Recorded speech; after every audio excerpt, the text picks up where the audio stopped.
You're listening to a 3CR podcast of independent community radio station 3CR in Melbourne, Australia.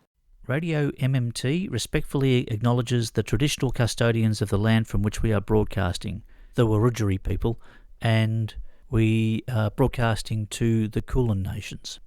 Our focus is economics, that is, how stuff is produced and distributed. We recognise that for many tens of thousands of years, First Nations people's connection to country successfully embodied the world's oldest continuous economy, which was catastrophically disrupted by genocide and displacement. We acknowledge that we have much to learn to reshape our current extractive and exploitive system to achieve sustainable prosperity for everyone. Radio MMT. Economics for the rest of us with Anne and Kev. Radio MMT. Looking at the world through the lens of modern monetary theory. Radio MMT. Macroeconomics for a well-being economy. Macroeconomics? Isn't that incredibly boring? No, Kevin, it's incredibly interesting. It's all about who gets what and why. Who gets what and why? Okay, I'm in. RadioMMT@gmail.com. Incredibly interesting macroeconomics for the rest of us.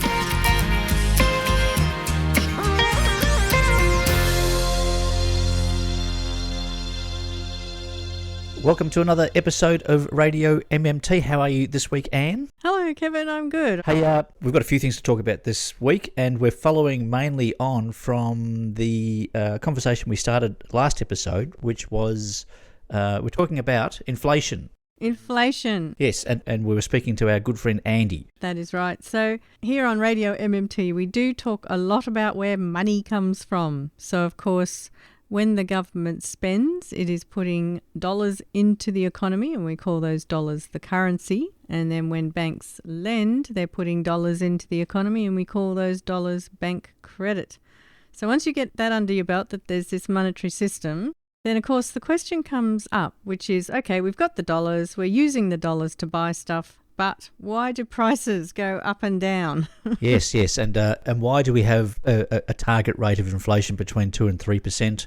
And why are we so concerned about inflation when it breaks those boundaries and starts heading north of 2 or 3%? I think we were saying last week that when money starts behaving in unexpected ways, it causes a lot of insecurity. People start running around like the sky's about to fall in because the dollar's not doing what it's supposed to do, and it starts wandering off doing its own thing. It's unsettling. Especially when it's going up, then you think, is this just going to keep increasing? So it does get very worrisome.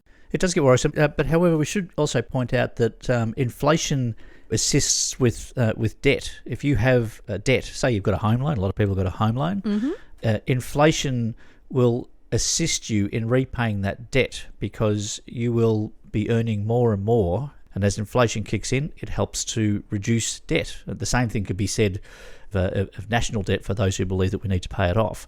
How do you get to make the assumption that you're earning more? Because you are.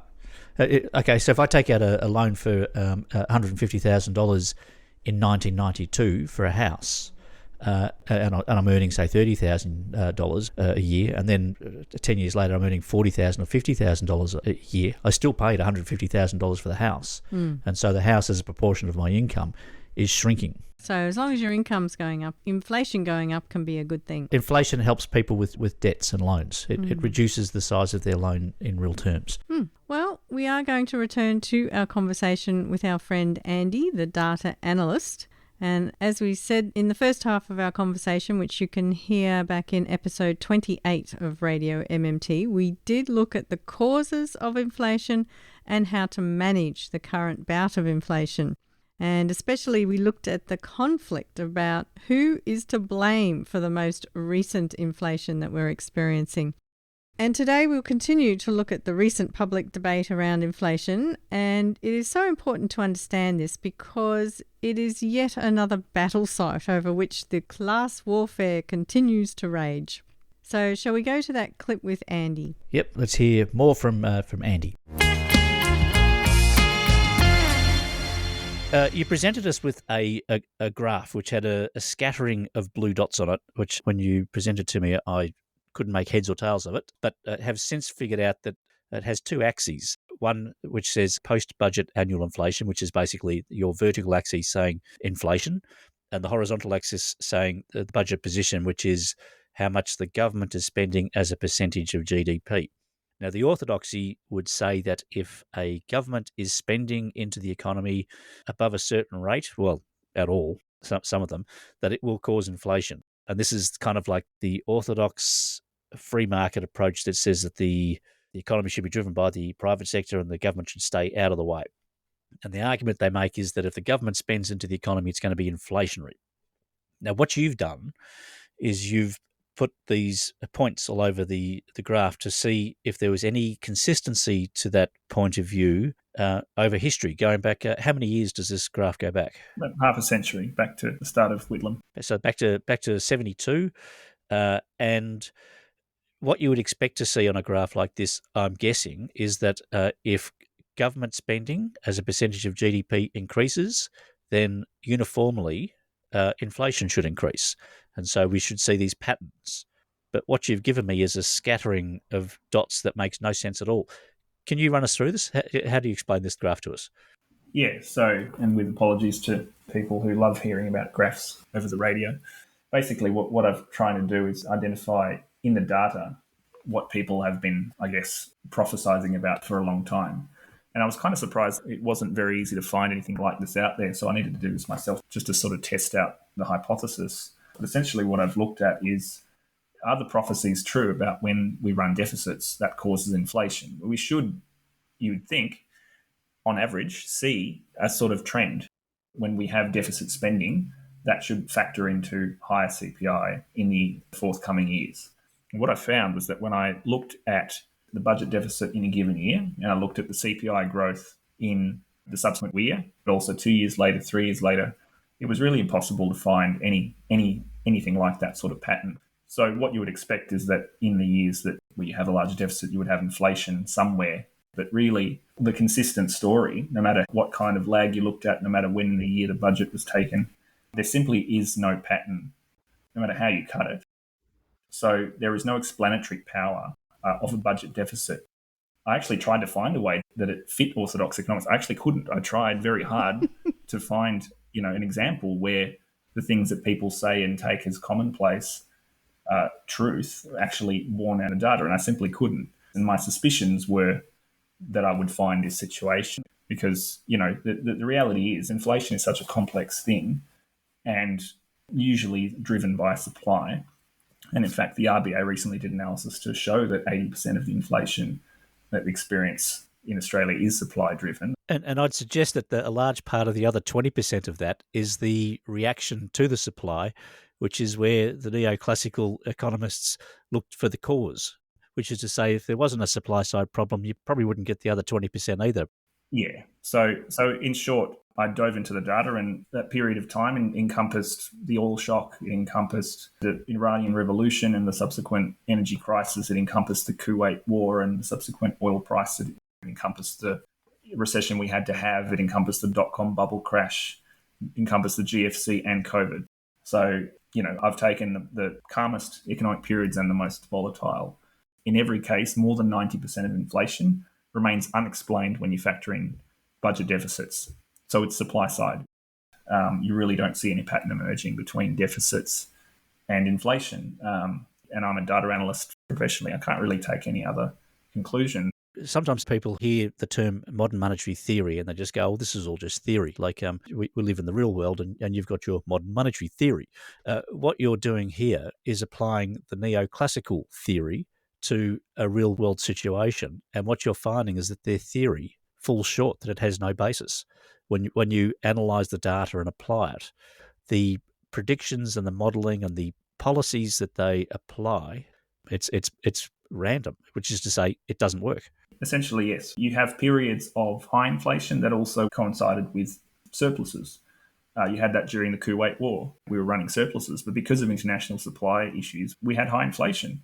So those surpluses weren't saving us. On the flip side, you've got periods through COVID where we were running massive deficits but getting no inflation. I think we should send your graph to all the neoclassical economists out there. They'll save them a lot of trouble.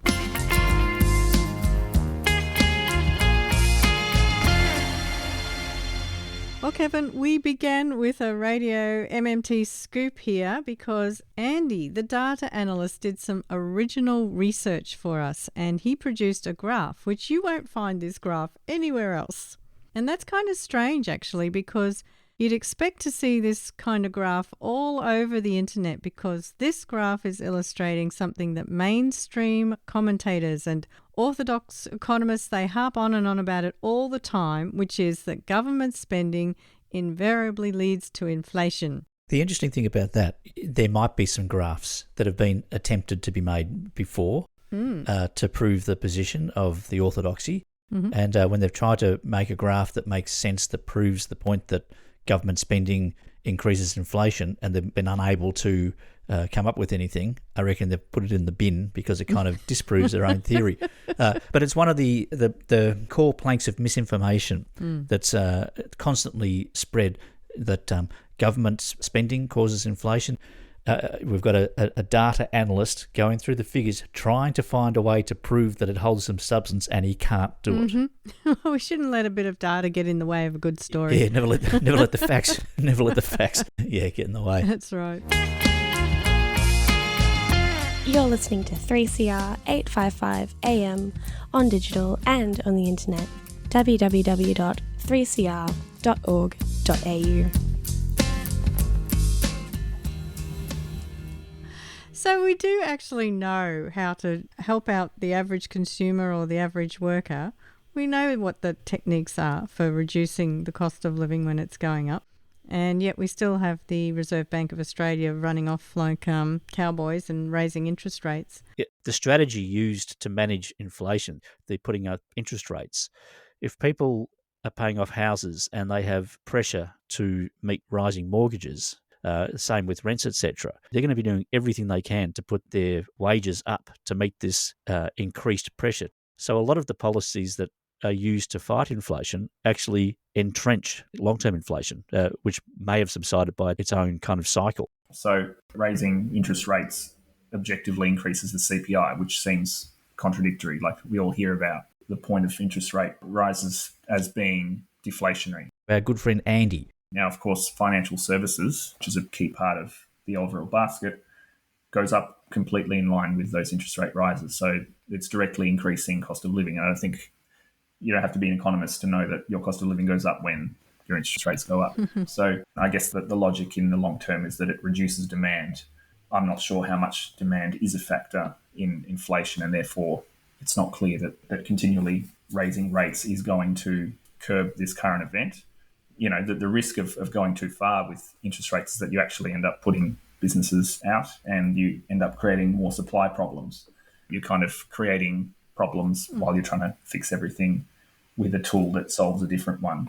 This seems like that's where it's so important to understand what we're talking about, whether we're looking at causes from the supply side or causes from the demand side, because this interest rate rises that the central bank is doing, that's all about dealing with demand side inflation. So if that's not where your causes are, that's right, then you will, like Kevin says, you're just going to add to the problem. You're not going to be solving much. And because inflation's talked about as this monolithic issue, it's like there is one inflation, it's this number.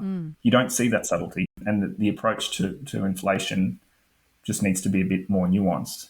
But because we talk about it as this uniform concept, it's easier to sell that argument that this is inflation, we need to do this one thing that we can do. So I think if there was a key message to get out of this is that it's important for people to understand that inflation can be dramatically different for different products, and that should inform how we deal with it. And, you know, more often than not, it is supply side. And so the question is not how high do we raise interest rates, but what do we do about oil or energy or Australia's housing shortage? What do we do about these things at a practical level while supporting those who can't afford to pay in the short term?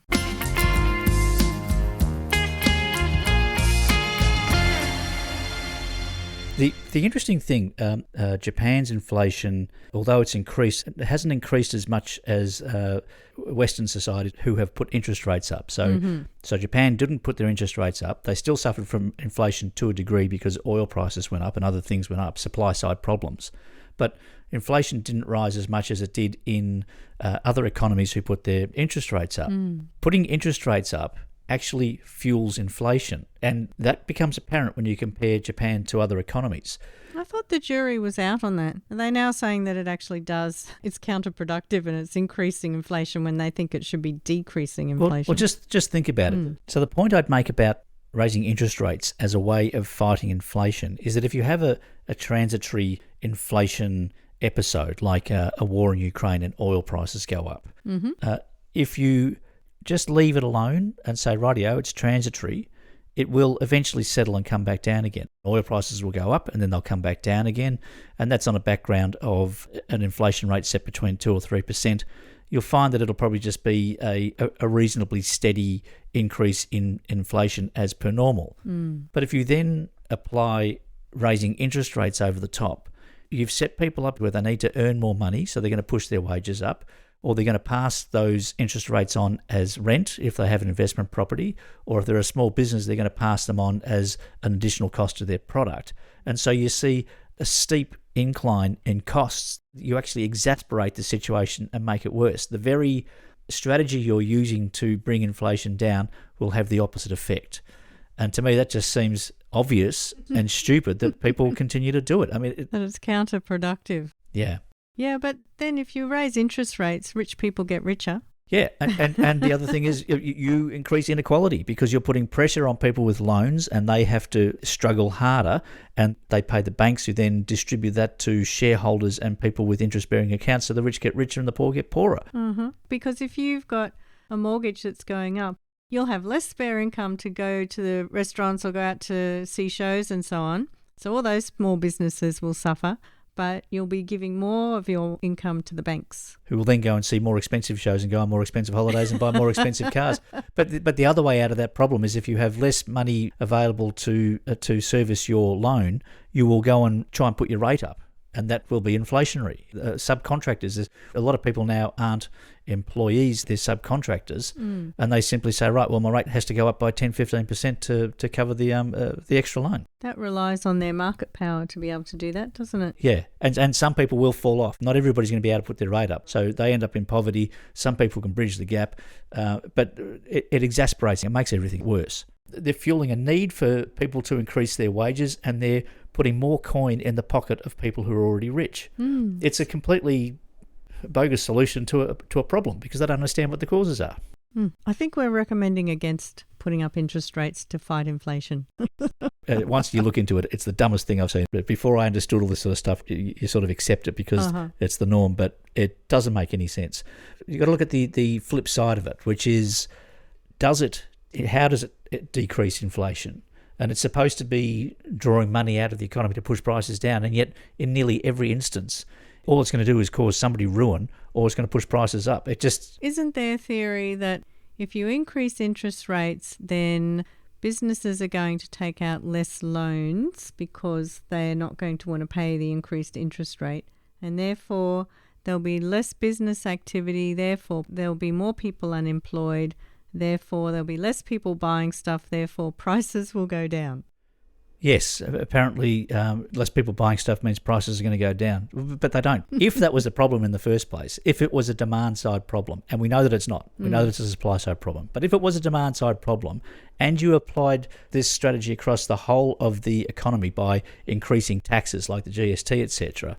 Which has been suggested, apparently. Which has been suggested, it might hold water. But there's a couple of basic things wrong with that. You've misdiagnosed a problem and we're not applying it across the whole population, which exasperates the situation, increases inequality, and then the unemployment you're talking about feeds back into the Nauru misinformation and myth, which doesn't help anybody. It's throwing bad economics after bad economics.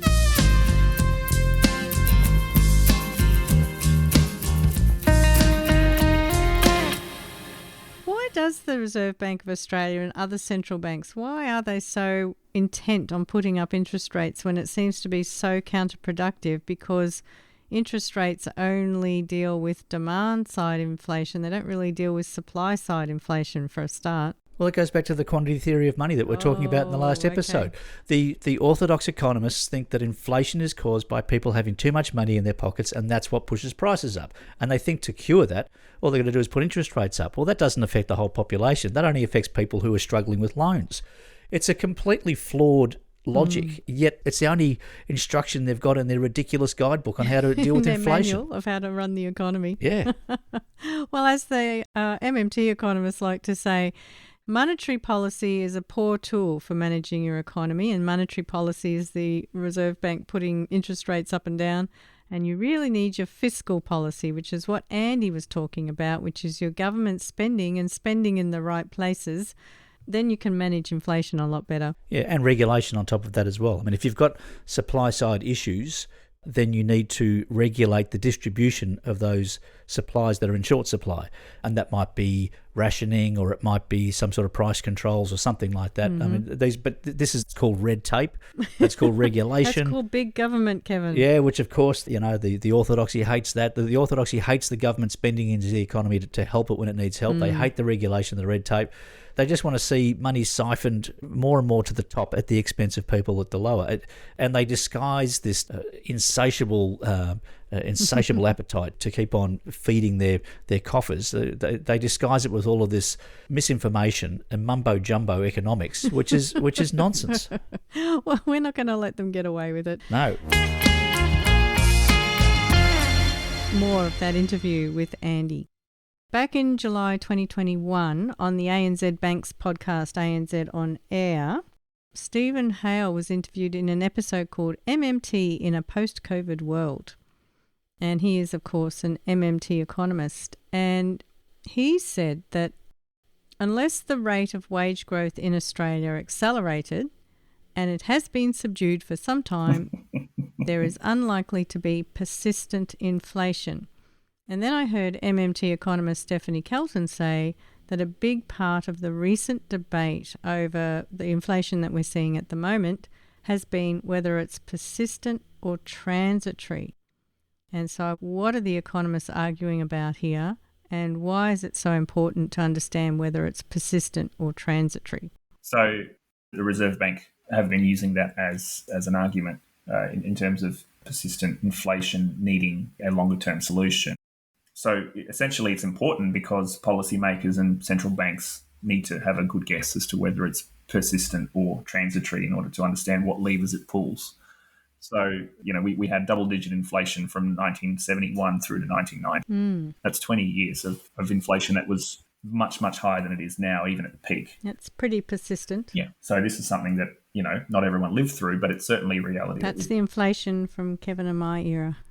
Yeah. And where you did see, wages having to keep pace with inflation, and that leading to some aspect of a cycle, even though it wasn't the main driver of inflation. The spectre of that sustained period does weigh on policymakers, and I guess they always want to know, is this something where you're going to have a peak and it's going to drop? And we've already seen inflation essentially halve from 8% to 4% in a year.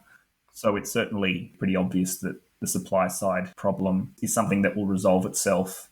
And because you don't have the level of, unionisation, we didn't have 8% wage rises when we had 8% inflation.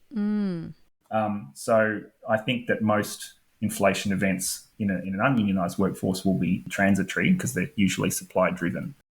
So what makes them persistent is when this supply side inflation turns into a wage price spiral, and that's not likely to happen. That's right, and that's one of the dynamics. And most supply side problems tend to resolve themselves one way or the other. I think of a boa constrictor digesting its meal. I think of transitory inflation. So then the central bank using this as an excuse to raise interest rates, saying, well, it might be permanent. I mean, it's just rubbish, as far as I can tell. I wouldn't take a lot of credibility from an argument like it's going to be permanent. There's very few things I can think of that would cement in an inflation rate of 5 or 6%. You might have a war that's prolonged, but there is a conceivable end to a war. There's a conceivable end to a natural disaster. Climate change is one of those where that's probably going to be one where you have persistent inflation as a supply side. It's one of those situations where this is a genuinely long-term issue. So inflation's going to be yet another effect of the catastrophe.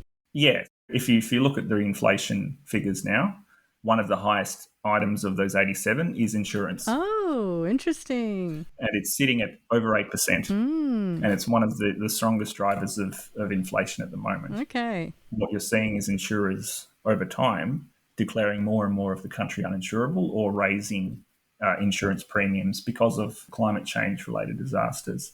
And what that does, it becomes normalised over time that premiums are going to increase by these sorts of figures. We've already had health insurance essentially locked in at rates far higher than the rest of inflation. Now we've got things like disaster insurance, contents, home insurance, these sorts of things feeding in. So this is one of the cases where a supply side impact can be prolonged. Could be persistent. But that's one of the few examples that I can think of. Even a pandemic, you'll eventually get through it.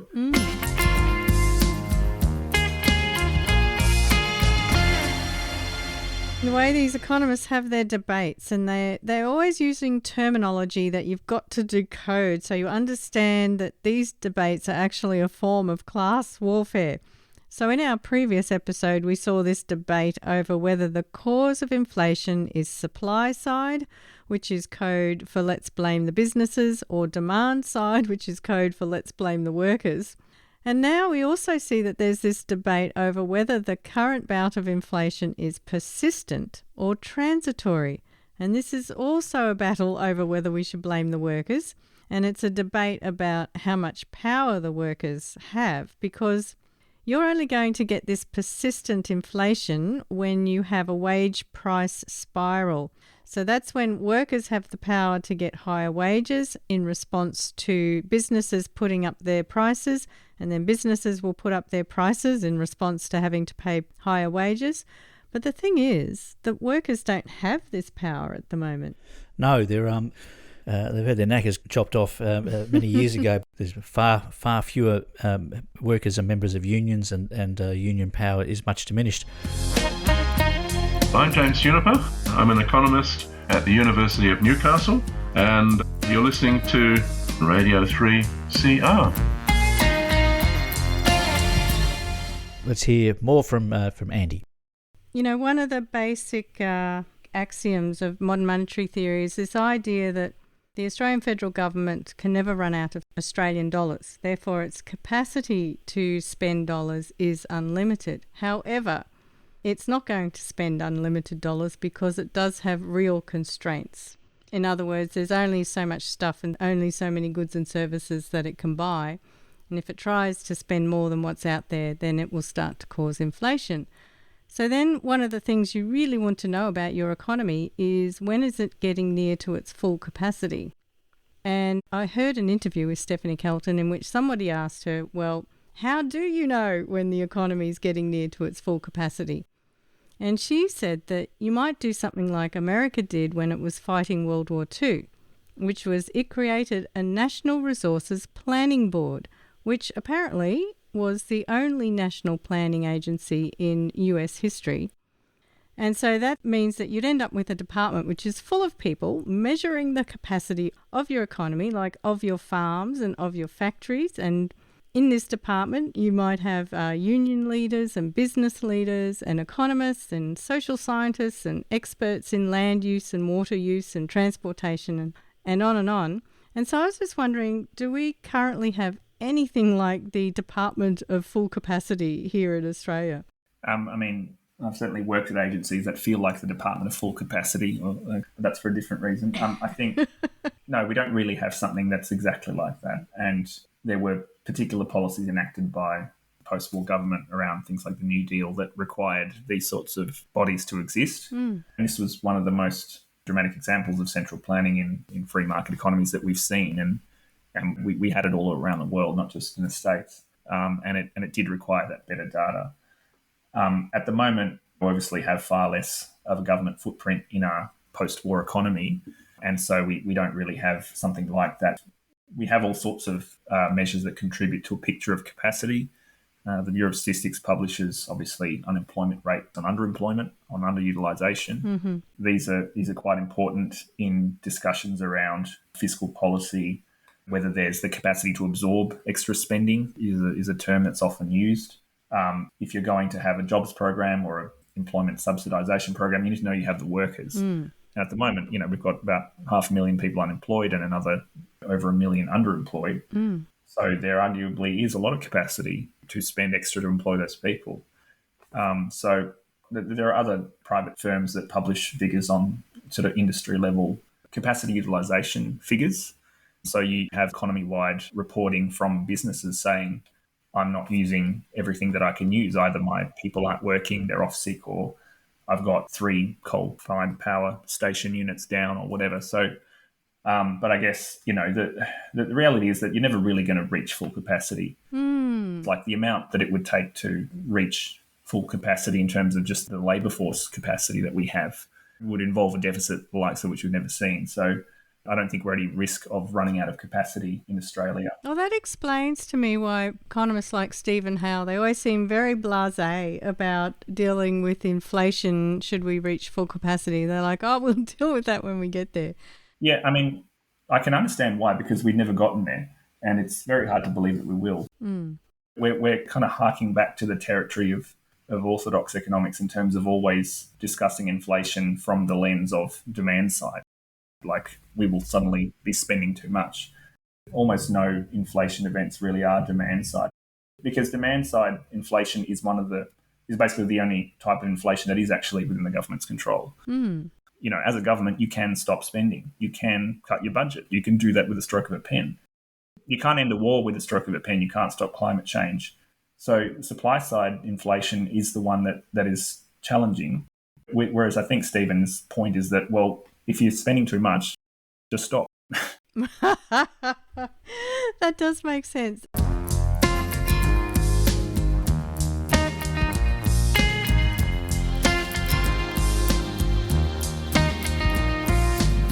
You're with Anne and Kev on Radio MMT. At 3CR Community Radio in Melbourne, Australia.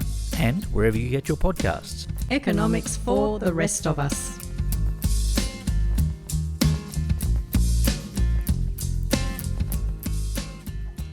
I liked Andy's point there too, that if you ever got inflation that was caused by too much government spending, it would be the easiest one to deal with, because all the government would have to do is stop spending. Yes. And that's kind of the logic they've got, but they're not asking government to stop spending. They're asking people with home loans and small businesses with loans who are already suffering under inflationary pressures already. They're saying, oh, you guys need to stop spending, when they're not causing the problem in the first place. Well, of course, the thing is, if we say, well, all the government has to do is to stop spending, then the argument that these small government ideologues come back with is the argument that you can't trust the government to stop spending. And, this issue of trusting politicians, it came up during the film tour of Finding the Money that we were attending just recently in March. And that was, of course, a documentary that featured MMT economist Stephanie Kelton. And in the Q&As after some of these screenings, the question would come up, and it's a question that a lot of people ask, which is, if politicians realise that the federal government can never run out of Australian dollars, what's to stop them spending like drunken sailors and spending beyond our full capacity, and therefore driving up prices and therefore drowning us in massive inflation? And Andy made the good point that this is mostly an irrelevant fear. But, even if you take this fear at face value, I reckon there's a lot of counter-arguments. For example, if politicians are so untrustworthy, why are we putting them in charge? Correct. I mean, people talk about politicians like they're a foreign species. They're our elected representatives. We choose them. And if we choose politicians who then do a crap job of running the economy and run inflation through the roof and don't understand their real constraints, we vote them out. And that has happened in the past, hasn't it? Yeah. So what happens if the politicians spend beyond their capacity and they cause inflation? They go, and we get a more financially responsible government in. We hear this all the time. A safe set of hands on the wheel. It still applies. Yeah. Well, I don't believe that politicians on the whole are intent on wrecking the economy. And we've already got the proof of it, because politicians, when they're operating under the neoliberal belief that what you really should be doing is trying to run a surplus, well, they do their darndest to get a surplus. So I think if all sides of politics happen to agree that it is actually better economic management to just run either a budget deficit or a budget surplus to match whatever spending you have in relation to your resource availability, I'm pretty sure they would start aiming for that as well. Yeah, I still have trouble picturing a government aiming for a surplus while there are problems in society, while you have homelessness or an insufficient healthcare system, or you could improve your education. I can't see a situation where you could run a surplus and have some of these underlying social problems at the same time. Well, we did during the Costello years. Yeah, well, and we're still feeling the fallout from that. Like they increased private debt to record levels. Infrastructure was run down, as per usual with coalition governments who want to spend less. They say we can't afford this and we can't afford that. Your health system gets run down. Your education system gets run down. And your oversight system. I think this is the reason why in Sydney we have all these tall towers that are having to be pulled down almost as soon as they're built because they didn't pay for the inspectors during the construction. They privatised all of the building inspectors, who then got cosy with the builders and overlooked a whole bunch of stuff. And it was an interesting time because it was a bit of a boom time, but the real cost of that boom was felt later on. See, rather than worrying about politicians spending too much, I think the political behaviour we really have to deal with is politicians who want to reduce government spending, who are not spending enough on the public good that you're just talking about. Yeah. And so this is why we really have to shift that narrative that all government spending is bad. Yeah, well, governments are supposed to represent their constituents and provide a social framework in which well-being is the main priority. But that has been shifted to where people are just focusing on the numbers, the dollars, and they're treating government like it's a business and it needs to run a profit and cut its spending and run efficiently at the very cost of what it's there to do, which is to look after its population. And, the MMT argument about letting politicians know that the Australian federal government can never run out of Australian dollars is that why should we pretend that we don't know how the macroeconomy works? Yeah, I do recall an interview that Bill Mitchell did with Alan Kohler quite some time ago, and you could see Alan Kohler realising what Bill Mitchell was saying was that it's a furphy that we need to run surpluses, etc. And Alan Kohler said, well, kind of like you can't trust politicians with money, so don't let them know that they've got an endless supply. It's not a valid argument. It's just a shifting of priorities. It's a shifting of focus from dollars to resources. And that is where it becomes so vital that we figure out how to measure the capacity of the economy. And I'm hoping one day there would be just this simple number that the politicians can wave around in the same way that they currently wave around the GDP number. And then they can just wave this figure around and say we're at 99% of capacity or whatever it is. Yeah. Measuring the capacity of an economy to see what resources are available and how they should be deployed, which is all normal during, say, emergency times like war and COVID, where there's restricted supply. We seem to think that it's a good idea to regulate the distribution of resources at those times. Why not all the time? It just goes to show that it is very doable for these data analysts to get out there and measure our capacity. Yes, indeed. And I think Phil Lorne does a lot of work with his his genuine progress indicator. If the genuine progress indicator replaced the GDP, we would be in a much better position to manage resources and run a society focused on well-being as opposed to saving unnecessary dollars. Yep, that's another number I want to see. Well, shall we head back for a little bit more of that interview with Andy? Sure.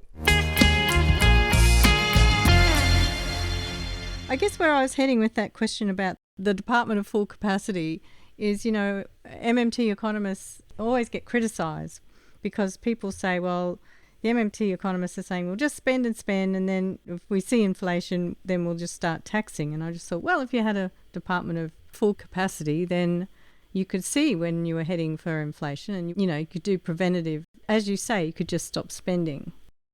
No, I think that with the point about capacity is that it gives you options.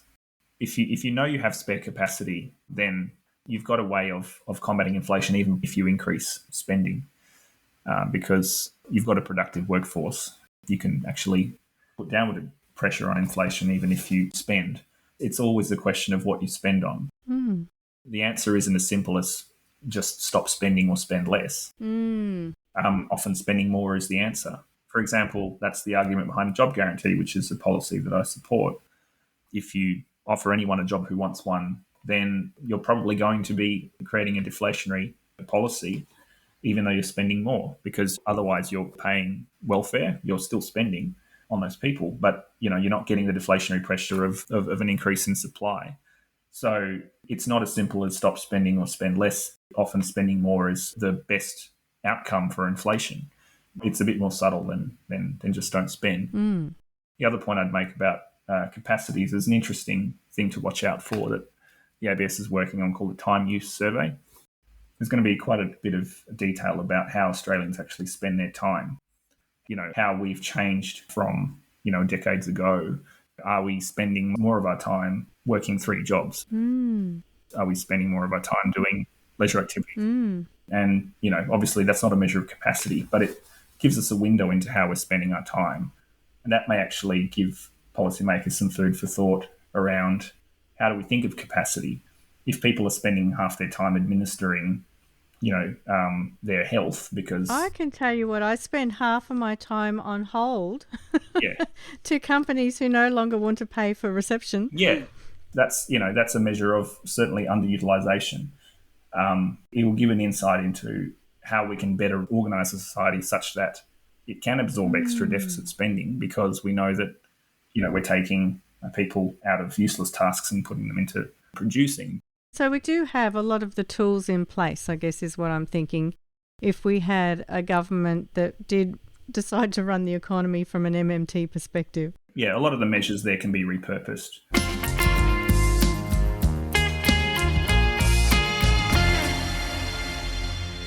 Well, going back to something that you said earlier, you mentioned that your family has experienced hyperinflation, and I think this is one of those kinds of situations which is underlying the fear that people have around inflation, and it's that fear that then gets mobilised and used against us to stop the government from spending when perhaps that could help us out.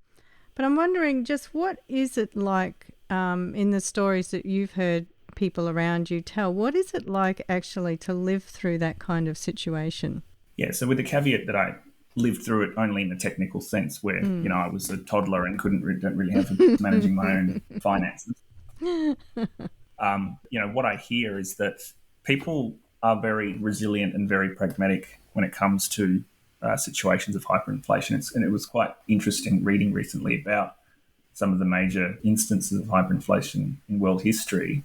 Almost always, you've got the rest of the world panicking more about it than the people themselves in it. Oh, okay. Because the people in it find ways around it. And you look at hyperinflation in Venezuela, Iran, Argentina, people find ways around it. In Yugoslavia, we were talking about rates of in the millions and even higher. The official inflation rate is essentially meaningless. Prices doubling every few hours. What happens in practice is that you get shadow currencies, you get black markets dominating, you get different sources of goods and services for households. What you have is that people are simply swapping goods for other goods, or they are using a shadow currency. In Yugoslavia's case, the Deutschmark essentially became the shadow currency. People traded in their worthless dinars for Deutschmarks, and then that was a stable currency that could actually be tied to the purchasing power, and they just traded in Deutschmarks. I feel like what we're talking about here is, with hyperinflation, what is happening is that your currency, and I would guess therefore your whole monetary system, is breaking down. And I think of your currency as the tool by which you coordinate everyone's activities so that you're all contributing to the economy so that everyone's getting their needs met. So if that's breaking down, you're breaking down one of the fundamental glues that hold a society together. And yeah, so then I'm just trying to imagine what is holding society together when your monetary system breaks down. Well, I mean, there's various things, and most episodes of hyperinflation are very unusual situations in the country's history. A lot of them related to wars or sanctions or things like that are factoring into why people are remaining or leaving, or how people pull through. Basically, I guess my point is that the fear of it is is not only unfounded in its lack of understanding of its causes, but also in its lack of understanding of what lived experience is. A society doesn't just fall apart immediately if it experiences inflation over 10%. There are ways that it manages. And, I find myself quite subtle when I look at footage of people in those countries at the moment just saying, yeah, look, it's just something that we have to deal with. It's just something that's part of life. You go to the shop and bread's twice the price and, you manage and you get what you need. I mean, even me, I have to get my head around that. Like how do you just get what you need to? But as I say, there are ways and means and pragmatic approaches, and, the economies just sort of transform into these ways of trading that we're just not familiar with, where we have low inflation. So that's not to say that it's not a devastating impact on those economies, but it's something that, every country has gotten through. In Yugoslavia's case, it just changed currency. The dinar defaulted and became the Croatian kuna in my case. I was born in Croatia, and that actually become independent in the time just before the inflation started, and it was a result of the war that ensued that hyperinflation occurred. But certainly, as you say, and, when one of your main levers as a government to kind of shape your society becomes essentially useless, because printing a useless currency doesn't really do much, that's when governments really realise they have to act and do something decisive. You have to take drastic action, and often changing a currency to something else is the only way. Hyperinflation's interesting insofar as it shifts the focus away from money and shifts the emphasis back onto the distribution of resources. And there's way too much focus on money, like accumulating money, accumulating numbers essentially. And yet those numbers are required to distribute resources, and people seem to disconnect from that. And I guess an episode of hyperinflation means that you've got a community that still needs to access the resources, but their counting system has been thrown into complete disarray. And the emphasis should always be on the resources and not the numbers. That's right. And if you look at the macroeconomic measures, they're also pretty shocking. But the inflation is always the one that gets out of hand and becomes completely out of whack with everything else. Yeah, and people keep coming back to things like these hyperinflation events, and they keep saying, oh, look at the deficits that the governments ran. But in each case, it's only once the supply side shock had occurred, whether it's Zimbabwe, whether it's Yugoslavia, whether it's the Weimar Republic, the deficits only occur because the governments actually have to increase spending in order to keep in line with inflation. For there are things like welfare payments that are tied to inflation. So when you're tied to an inflation rate of 10 million%, well, guess what? You probably will have to run a deficit to legally pay out the welfare that your country needs. So these deficits are always followed by a supply side shock. The deficit spending, it becomes a sort of deficit inflation cycle at that point. That's the sort of spiral that takes hold, because governments have to spend for legislative requirements such as pensions, welfare payments, and they have to tie that to inflation. When you're tying it to an inflation with 20 zeros after it, then yes, you're going to deficit spend, and you're going to deficit spend not by a couple of percent of GDP, but several thousand % of GDP. That's when you will get a spiral. Once again, it goes back into which way the causality is. That's right. And I think what we're saying is that it's the inflation that's causing the extra spending or the extra creation of money. It's not the extra creation of money that's causing the inflation. Yeah, it's the supply side shock, which in the case of Yugoslavia was the war. It's not a mystery why the inflation started. It wasn't that the government woke up one morning and said, let's create 6 figures of inflation by going bananas at the Reserve Bank Excel sheets. You're listening to 3CR 855 AM on digital and on the internet. www.3cr.org.au. And just to give people a picture of current episodes of inflation, if we think we've had it bad here in Australia with our 4% up to 8%, just think about Venezuela, whose inflation peaked at 439% last year in 2023, and they had an interest rate peak of 60%, if you can imagine. And then Argentina's inflation rate peaked at 160% in 2023, And for whatever reason, their central bank was putting interest rates up so far that it peaked at 126%. And what you were saying about the government having to spend, I was listening to someone describing the causes of inflation in Venezuela. And of course, part of that is going back to corruption issues. But what's happening is when they've got this central bank interest rate set at 50%, say, that means all the rich people who already have the pesos, they're getting more pesos at this 50% interest. And what are they going to use them for? They're going to go shopping. And what they go shopping for is foreign currency. They go buying dollars. And so what happens is the pesos fall down in value. And so the cost of everything that you import goes up. So the country ends up importing more inflation because the pesos aren't worth anything. And what's more is that when inflation goes up, in those countries, their public service wages and their social security payments are indexed to inflation. So all of that has to go up too. So you get this spiral. Yeah. So all the hallmarks are there: shadow currency, forced deficits. And so a lot of Western governments that don't understand these situations seem to characterize it as like pouring fuel on the fire. Why would they deficit spend? Shouldn't they cut back so they're running massive surpluses? I mean, it's laughable to think that you can run a surplus big enough to cut back 6 digits of inflation. And really the worst thing you can do in an economy that's struggling is austerity. If you think you're harming us with deficit spending, we'll think about the alternative. And, the governments in a hyperinflation environment get that. They're not going to run a budget surplus in a hyperinflation environment. It's not actually possible. It's not just a bad idea. It's not possible at all. And when that ideological, constraint is removed, suddenly they realize, well, currency is actually one of my most useful assets here, and I need to use it creatively to try and, bring this train to a halt. And when that sort of cultural barrier is lifted, that people no longer are looking at your deficit and judging you politically for it, then governments actually begin to use it wisely. And you actually see some of the most clever and creative solutions to inflation in the governments that are experiencing hyperinflation. It's just that people don't often look there because they assume that it's some basket case of evil that you should never look into. So I guess that's the lesson. Learn a bit more about those countries and what actually started that cycle. That's a beautiful note to finish on, is this idea that once we get over our debt and deficit hysteria and our boogeyman of the hyperinflation, which, as you've just said, even if we go there, we can live through it, then we can start getting creative and create societies and create economies that are going to work for everyone. Yeah, these are glitches in the matrix that we can learn from.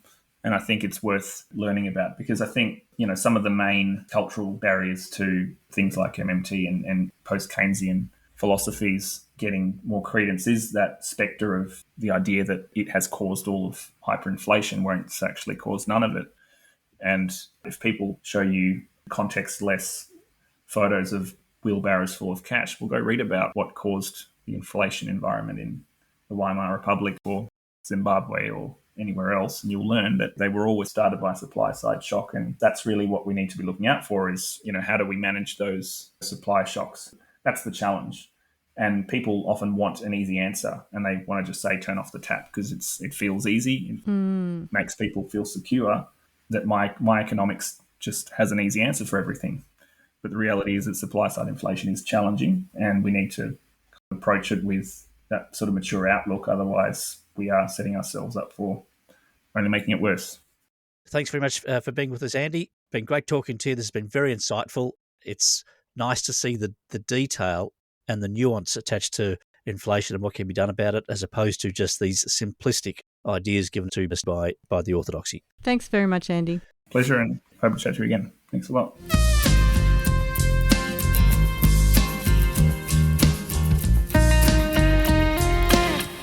So we just heard Andy there talking about his family's experience of hyperinflation, and I was so interested to have some of my fears allayed by Andy talking about how people get creative and governments also get creative in dealing with hyperinflation, which is a crazy situation when the price of bread's going up every few hours or whatever. Yeah, it kind of brings to the forefront this obsession we have with numbers and money.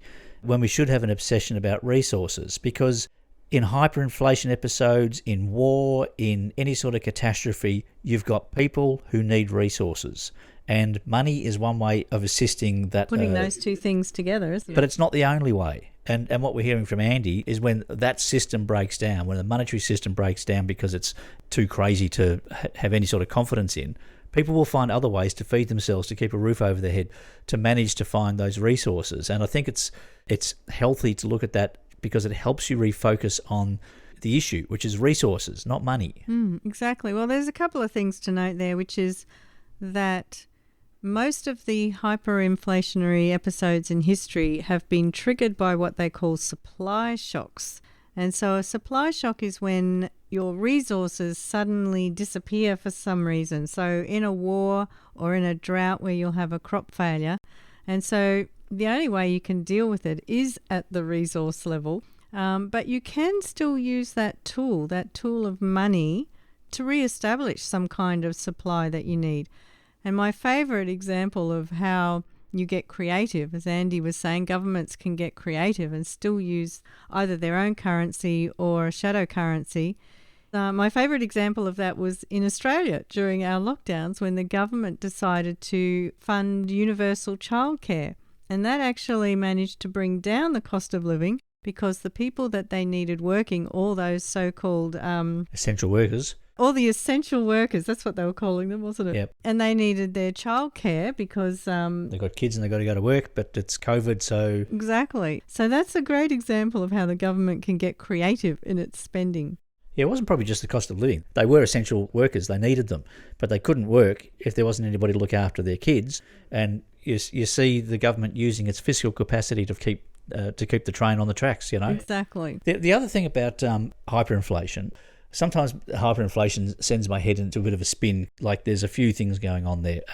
The first thing is that if a country is self-sufficient and it doesn't have to import, then it's far less likely to be affected by hyperinflation. Or by imported inflation, for sure. Yeah, well, because if nobody values your currency and you need to import things like computers or cars or energy or whatever, then the government has to ramp out the currency in ever larger quantities just for the country to survive. However, if you don't need to import stuff, if you're self-sufficient, that's far less likely to happen. That's what one of the MMT economists, Fadel Kaboub, is often talking about.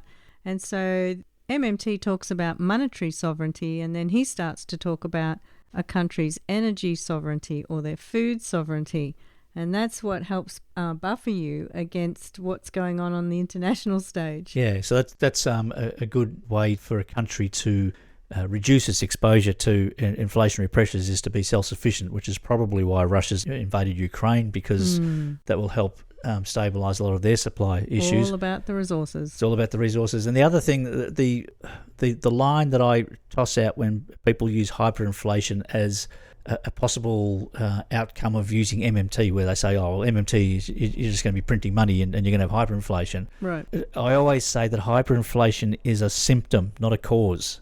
The printing of money, so-called, isn't what caused the inflation. It's a response to the supply side shocks where a government needs to find increasing amounts of its own currency to pay for stuff. So it's a result of, not a cause of. Yeah, that's what Andy was talking about, this phenomenon of forced deficits, because, of course, a lot of what happens in any government budget is that the spending decisions have already been made. They were made years ago, for example, when we had a Social Security Act that said anyone who's unemployed and under these circumstances they can be paid a certain amount of money, and that certain amount of money gets then hooked to whatever your inflation rate is. So the government's just got to spend this money on these welfare payments whether it wants to or not. Yeah, and it's public service, and the army and everybody else that's paid by the government paycheck, it all goes up.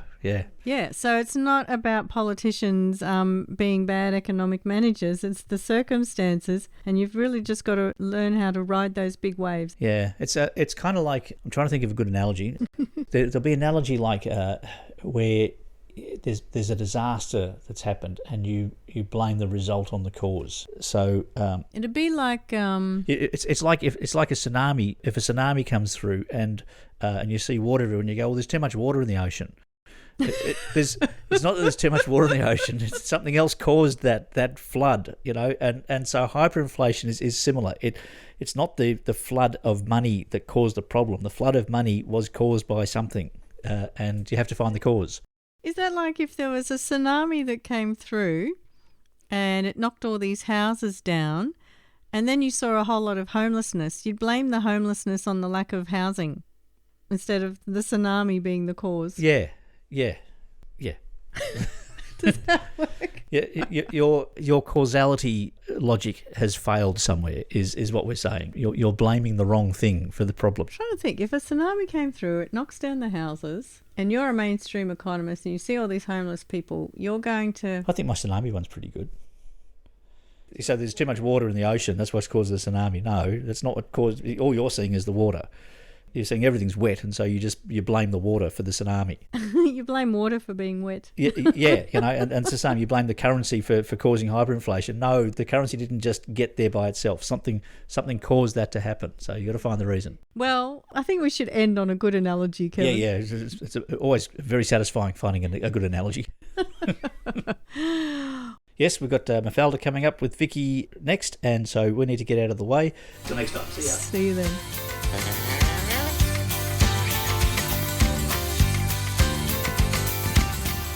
You've been listening to Radio MMT with Anne and Kev.